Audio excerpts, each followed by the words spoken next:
Peter Cruz here. Glad you stopped by. Today, no guitar playing, no shredding, no nothing. Just a quick little overview, announcement, blog, whatever. Holding in my hand, before I forget it, just so I can drop it off my hand. I've got an Audix i5. It's I guess a dynamic small diaphragm dynamic microphone. Just got it the other day at Guitar Center. Probably ran me, I think it ran me about $100, quite honestly. Similar, I guess, in essence to an SM57. And I've got an SM57 already that I'm using for miking my cabinet. But I thought I'd try something a little bit different. I'm using the SM57 currently in my Randall isolation cabinet, but it's a little boxy sounding.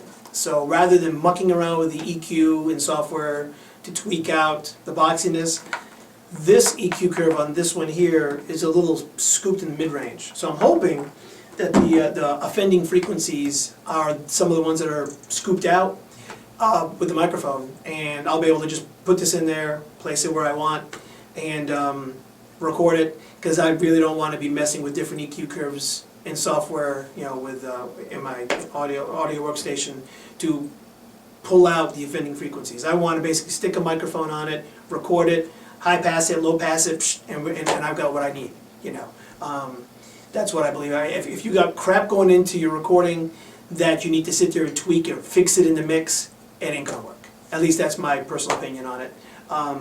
If you have an opinion on it, go ahead and hit a comment below and let me know what you think. But other than that, I'm just got that. I'm going to be testing those sounds and get it all tweaked out, make sure everything's good. I'm also looking at picking up some more plugins. In particular, I'm looking at getting some UAD2 Universal Audio. They have their plug-in cards, powered DSP, I guess. And I've got 3 UAD1 cards in my computer now, but they're the outdated, old cards, not as powerful as the new ones. And I'm stuck on version, I forget, 4.7 or whatever version it was that I was on. And I can't update it any further because the newer versions basically disable the UAD1 cards, and they've only supported from that version forward UAD2 cards. So I'm forced to upgrade, and I want to do this before I start recording because I don't want to then get to mixing and decide I want the UAD2 cards with some of the newer plugins, which some of them look really, really enticing. But with the promotion they're running, I basically would get the cards for free, and I'd get, you know, free plugins basically to balance out the cost of the cards. So I'm like, that would be really, really cool. So rather than do it mid-project, have something go wrong, and scrap everything, I'm like, let me do it right before I start recording, make sure everything's going to work okay, everything stable and everything, and then I'll, you know, hit the record button. Other than that, just got some cleaning up, you know, changing strings on the guitars, you know, oiling up the fingerboards, whichever. Maybe a little bit of polish, make the guitars look shiny and stuff. For the video. The video, yes. I'm going to do a video series for basically a behind the scenes of the recording of the Atlantis Suite, my upcoming CD.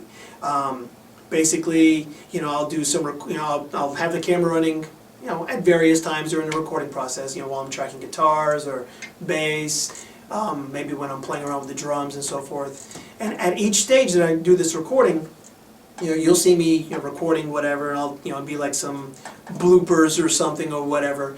But I'll also kind of give you a little bit of a breakdown, I guess you could say, of the gear I'm using, why I'm using it, maybe my signal chain or something. Kind of like you see on like those Premier guitar videos or whatever, you'll see the signal chain and this and that. And you'll be able to hear it and see it as I'm recording it in the studio. And then, of course, at the end, at the very final, when the album's, the CD's released, you'll be able to hear it, you know, in the final version. But I thought it'd be really, really cool to see the process of recording a CD. I mean, you know, you see stuff on video, you know, on YouTube or whatever, like, you know, Dream Theater and, you know, these bands or whatever in the studio, and it's all really cool. So I thought it'd be kind of cool to do that too for my CD. 1, I thought it'd be entertaining. 2, I thought it'd be somewhat educational for someone. And 3, I thought it'd be great for me, because months down the road, years down the road, if I decided, well, what exactly did I do when I did the Atlantis Suite? How did I get that sound, or what did I do? Then I can go back, pull the videos up, and say, hey, okay, that's alright, now I remember why I did that or why I didn't do that, or something along those lines. Anyway, so I'm going to do videos probably for the guitar and the bass tracking. I'm going to do a video on, on the drums, and for drums I'm looking at using, haven't decided 100% yet, I'm kind of leaning towards BFD2, but Steven Slate Drums 4 sounds really awesome too, so I'm just kind of like, which way do I want to go? The advantage of BFD2 is I've got a bunch of expansion libraries for it, and it'll be more work mixing it and getting it to sound the way I want it, but you've got that flexibility and that can make it sound unique. Whereas with Steven Slate Drums 4, it's more mix ready, less work to get it to fit with the mix, but then again it'll probably sound like everyone else that's ever used Steven Slate Drums 4 also. So it's kind of like, well, which way do I go? And along those lines, I'm going to be doing some, MIDI groove libraries. And on that note, I will be doing a giveaway. I'll be working with some MIDI groove companies on a giveaway. So stay tuned for an announcement on that as we get closer to the video series coming out. Let's see, and then of course just the behind the scenes, the tracking of the songs and this and that. So I don't know how frequent these videos will come out. Hope to get them fairly regularly, but it all depends on studio time and that sort of thing. This summer's been real tough because the kids have been home, and we did a bunch of traveling as well as a family. So time has been somewhat short, and I'm a little bit behind where I really wanted to be. But that being said, school starts in a couple of weeks, and I've got all my stuff just about ready to go. Like I said, just the plug-in cards waiting, and the changing the strings on my guitars, and I've got apparently an email or something on my phone. So anyway, so other than that, everything's good. Thanks for tuning in, guys. I appreciate it.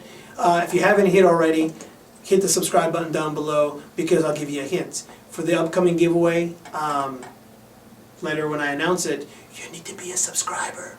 Just saying, okay? So anyway, hit the subscribe button, give me a thumbs up, guys. Comment down below, love to hear your thoughts. Rock on, and we'll catch you later.